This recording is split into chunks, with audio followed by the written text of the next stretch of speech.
എടാ ആ ഓവർസിയർ പെണ്ണുങ്ങളെ തൊട്ടേനും പിടിച്ച് പഞ്ചായത്തിൽ പോയി കരാർ എടുക്കുന്ന ആളാ. അതാ ഞങ്ങളോട് പറഞ്ഞു. നിങ്ങൾ കാര്യം മനസ്സിലാക്കുക. എന്താ ഇങ്ങനെ കളിക്കുന്നത്? നിങ്ങൾ കുട്ടികളെ അത് അതെ, ആ പെണ്ണുമ്പിള്ളൊന്നും പറയൂല.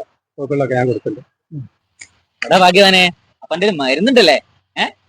ഇത് ഒരു കുപ്പി പാലാണോ ഫ്രീ ആയിട്ട് കൊടുത്തത്? അല്ല ഈ വിചാരിക്കുന്ന ആ മരുന്നൊന്നുമല്ല.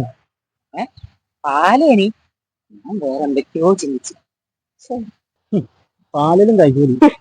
അതെ നീശ കൈക്കൂലി ആണെങ്കിലും നമുക്കൊരു ബലാണ്. എന്ത് പോലെ? എന്ത് ബലം? എടോ മൂപ്പത്തി വലിയ ചൊറല്ലേ, ആ ചൊറ ഒഴിവാക്കാനുള്ള ബലം. എന്റെ പാലുണ്ടേ നിങ്ങൾക്ക് ലാഭ, എനിക്ക് നഷ്ടം. അവിടെ കാര്യമില്ലാന്ന് നീ പറയുന്നത്. കഴിഞ്ഞ ആഴ്ച എന്റെ അളിയന്റെ പാലത്തില് അന്ന് ഈ നേരത്തെ പങ്കെ പ്രസന്റ് ഇട്ടെന്നില്ലേ? അതുകൊണ്ട് വാവേ വല്ലാതെ ഈ കണക്ക് പറയാൻ നിൽക്കണ്ട കേട്ടോ. ചിലക്കാരുടെ മിണ്ടാടി ഇരുന്നൂടി.